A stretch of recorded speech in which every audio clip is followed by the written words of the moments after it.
বড়পুকুরিয়া কয়লা খনি দুর্নীতি মামলার বৈধতা চ্যালেঞ্জ করে খালেদা জিয়ার হাইকোর্টে করা রিটের রায় 17 সেপ্টেম্বর বৃহস্পতিবারের কার্যতালিকায় মামলাটি রায়ের জন্য রাখা হয়েছে। গত মাসে এই মামলায় খালেদা জিয়ার আবেদনের শুনানি শেষ হয়। বড়পুকুরিয়া কয়লা খনি দুর্নীতি সংক্রান্ত মামলায় 4 দলীয় জোট সরকারের তৎকালীন প্রধানমন্ত্রী বেগম খালেদা জিয়া এবং 10 মন্ত্রী সহ 16 জনকে আসামি করা হয়। 2008 সালের 26 ফেব্রুয়ারি শাহবাগ থানায় মামলা দায়ের করা হয়। ওই বছরের 5 অক্টোবর 16 জনের বিরুদ্ধে অভিযোগপত্র দাখিল করে দুদক। এক আবেদনের প্রেক্ষিতে 2008 সালের 16 অক্টোবর খালেদা জিয়ার বিরুদ্ধে এই মামলার কার্যক্রম স্থগিত করেছিল হাইকোর্ট। লন্ডনে যাচ্ছেন বিএনপি চেয়ারপারসন বেগম খালেদা জিয়া। কিছুক্ষণ পর তার ফ্লাইট। তার এই সফরকে ব্যক্তিগত বলা হলেও সেখানে তিনি দল গোছানোর কিছু কাজও করবেন বলে জানিয়েছেন দলের নীতি নির্ধারণী পর্যায়ের নেতারা। বেশ কয়েক দফা পেছানোর পর আজ রাত 9:30টায় এমিরেটস এয়ারলাইন্সের EK585 ফ্লাইটে চড়ে বেগম খালেদা জিয়া যাচ্ছেন লন্ডন। সেখানে মূল ফিল্ড হাসপাতালে চোখের চিকিৎসা নেবেন খালেদা জিয়া। মালয়েশিয়া থেকে ছেলে কোকোর স্ত্রী শর্মিলা রহমান ও তার 2 মেয়েও লন্ডনে আসার কথা। আর তখনই সেখানে খালেদার পরিবারে ঈদ উদযাপন হতে পারে। এত বছর পরে দেখা হবে পরিবারের সঙ্গে, বিশেষ করে তার যে সন্তান মারা গেছে, তার স্ত্রী সন্তানেরা আছে। ঈদ অনুষ্ঠানটা মানুষ পরিবারের সঙ্গে করে, কাজেই আমরা তো অনুরোধ করছি তাকে যে উনি যেন পরিবারের সঙ্গে ঈদটা করে আসেন। তার এই সফরকে সামনে রেখে রোববার রাতে গুলশান কার্যালয়ে দলের সিনিয়র নেতাদের সঙ্গে বৈঠক করেন খালেদা জিয়া। সেখানে তার সফরের বিষয়টি নেতাদের অবহিত করে সাংগঠনিক দিক নির্দেশনা দেন তিনি। দল পুনর্গঠন বা গুছানোর প্রক্রিয়া শুরু হয়েছে, সেটা যাতে ব্যাহত না হয়, অব্যাহত থাকে। এবং উনি বিভিন্ন নেতাকে বিভিন্ন দায়িত্ব দিয়েছেন, যারা এই পুনর্গঠন কাজ মনিটর করবেন, অর্থাৎ তারা খেয়াল রাখবেন যাতে কোনো অনিয়ম না হয়। জানা গেছে, লন্ডনে চোখের চিকিৎসা নেওয়ার পাশাপাশি দল পুনর্গঠন সহ নানা বিষয়ে বড় ছেলে তারেক রহমানের সঙ্গে আলাপ করবেন খালেদা জিয়া। সেখানে 3 দিন অবস্থান করে তিনি যেতে পারেন ফ্রান্স ও আমেরিকা। ফিরতি পথে লন্ডন হয়ে দেশে আসার কথা তার।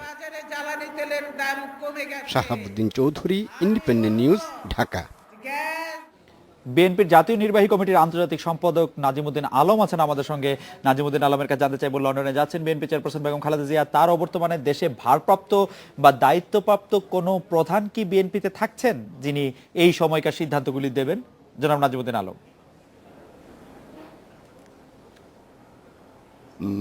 আপনাকে ধন্যবাদ। আমাদের প্রিয় নেত্রী, দেশনেত্রী বেগম খালেদা জিয়া দীর্ঘদিন পর তার জ্যেষ্ঠ সন্তান লন্ডনে অবস্থিত চিকিৎসাধীন জনাব তারেক রহমান তার সাথে মিলিত হবেন এবং সেখানে তার সহধর্মিণী ডক্টর জুবাইদা রহমান এবং তাদের সন্তান জায়মা রহমান সেখানে অবস্থান করছেন। এবং আমরা জানতে পেরেছি মরহুম আরাফাত রহমান কোকো আমাদের প্রিয় নেত্রীর কনিষ্ঠ সন্তান। জনাব নাজিমুদ্দিন আলম, এই তথ্যগুলি আমরা সংবাদ সম্মেলনে পেয়েছি। আমি যেটি জানতে চাইছিলাম যে উনি যখন চলে যাচ্ছেন তখন কোনো সিদ্ধান্ত দেওয়ার জন্য বিএনপি কি কোনো প্রধান বা ভারপ্রাপ্ত প্রধান কেউ কি থাকছেন বিএনপিতে? বিএনপির যারা আমাদের স্ট্যান্ডিং কমিটির নেতৃবৃন্দ রয়েছেন তারা আছেন এবং সিনিয়র নেতৃবৃন্দ আছেন এবং নেত্রীর সাথে পরামর্শ করেই পরিচালনা করবেন। নেত্রী লন্ডনে যাচ্ছেন, এটা তো আমাদের তার চোখের চিকিৎসার জন্য যাচ্ছেন এবং তিনি কিছুদিন পরেই আবার ফিরে আসবেন। তো আমাদের পার্টির নেত্রী উনিই দায়িত্বে থাকবেন, মানে উনি হয়তো চিন্তাধারক আছেন, তাদের টেলিফোনে বা ইনস্ট্রাকশন নিয়েই, নেত্রীর নির্দেশ নিয়েই তারা কাজ করবেন। নেত্রীর নির্দেশ নিয়েই দল পরিচালিত হবে। আমাদের পার্টির পরবর্তী নেতৃবৃন্দ যারা আছেন, নীতি নির্ধারক আছেন, তারাও পরিচালনা করবেন। জনাব নাজিমুদ্দিন আলম, লন্ডন সফরকে সামনে রেখে রোববার রাতে গুলশান কার্যালয়ে সিনিয়র নেতাদের সাথে যে বেগম জিয়া বৈঠক করেছেন, সেখানে তার সফরের বিষয়টি তিনি জানিয়েছেন এবং নেতাদের বিভিন্ন সাংগঠনিক দিক নির্দেশনা দিয়েছেন। তার নির্দেশনাগুলির মধ্যে প্রধানগুলো কি কি? তিনি কি সাংগঠনিক নির্দেশনা দিয়েছেন আপনাদেরকে, যারা আপনারা বিএনপি পরিচালনা করছেন? এটা বর্তমানে যে দেশের যে পরিস্থিতি আছে আপনারা জানেন যে আমাদের সংগঠনকে পুনর্গঠন করার জন্য আমাদের কার্যক্রম হাতে নিয়েছেন আমাদের প্রিয় নেত্রী, দেশনেত্রী বেগম খালেদা জিয়া, এবং আমাদের কিছু কিছু নেতৃবৃন্দকে দায়িত্ব দিয়েছেন মনিটরিং করার জন্য এবং যাতে সেই কার্যক্রমগুলো ম্যাডামের অ্যাবসেন্সে যাতে সব কার্যক্রম সুচারুরূপে পরিচালিত হয় সেই সমস্ত দিক নির্দেশনা আমাদেরকে দিয়েছেন এবং অঙ্গ সংগঠনকে দিয়েছেন। জনাব নাজিমুদ্দিন আলম, এই আপনাদের যে যে সাংগঠনিক দিক নির্দেশনা বেগম জিয়া দিয়েছেন আপনাদেরকে, সেই ক্ষেত্রে সেটি পালন করার ক্ষেত্রে আপনাদের এই মুহূর্তে সবচেয়ে প্রায়োরিটি কোনটি কোনটি সবার আগে পালন করতে হবে, এরকম কোনো স্পেসিফিক নির্দেশনা কি আছে? কোনো ধরনের কর্মসূচি বা কোনো এরকম কিছু কি আছে এই সময়টা যতদিন তিনি থাকছেন না সেই সময়ের ক্ষেত্রে? সবচেয়ে জি, হ্যাঁ, তার নির্দেশনা দেওয়া আছে যে প্রত্যেকটা জেলা কমিটি, উপজেলা কমিটি, কাউন্সিলের মাধ্যমে আমাদের তৃণমূল পর্যায়ের নেতাকর্মীদের মতামত নিয়ে সংগঠনকে শক্তিশালী করা, এই নির্দেশনাটাই আমাদের সবচেয়ে বড় প্রায়োরিটি। আর জনগণের যে সমস্যা সম্বলিত, যেমন বিদ্যুৎ, জ্বালানি, গ্যাস যে বৃদ্ধি করেছে 8 বার এই সরকার, এই স্বৈরাচারী সরকার 8 বার জনগণের ভোগান্তির জন্য আজকে সারা পৃথিবীতে জ্বালানির গ্যাস কমেছে, অথচ বাংলাদেশে আপনার জ্বালানির দাম বৃদ্ধি করে বিদ্যুতের দাম বৃদ্ধি করেছে, জনগণের উপরে সেই বিষয়গুলি আপনারা দেখবেন। এই পর্যন্ত 8 বার বাড়িয়েছে। সে বিষয়েও আমাদের কর্মসূচি থাকবে এবং শান্তিপূর্ণ কর্মসূচি থাকবে। শান্তিপূর্ণ কর্মসূচির দিকে আপনারা যাচ্ছেন। জনাব নাজিমুদ্দিন আলম, আমি যেটি জানতে চাইছিলাম যে 17 সেপ্টেম্বর আপনি জানেন যে বড়পুকুরিয়া কয়লা খনি দুর্নীতি মামলার বৈধতা চ্যালেঞ্জ করে বেগম খালেদা জিয়া যে রিট করেছিলেন হাইকোর্টে, সেটি রায় এই 17 সেপ্টেম্বরে দেওয়া হবে। বেগম জিয়া এই সময় অনুপস্থিত থাকছেন, দেশে থাকছেন না।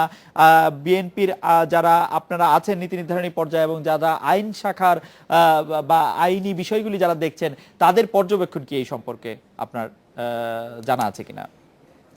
এটা জানেন যে বড় পুকুরিয়া মামলা, এগুলো সব মিথ্যা মামলা, ষড়যন্ত্রমূলক মামলা। আপনারা জানেন অনেক মামলা হয়েছে ইতিমধ্যে। বর্তমান সরকারের প্রধান তাদের মামলাগুলো সবই প্রত্যাহার করে নিয়েছেন।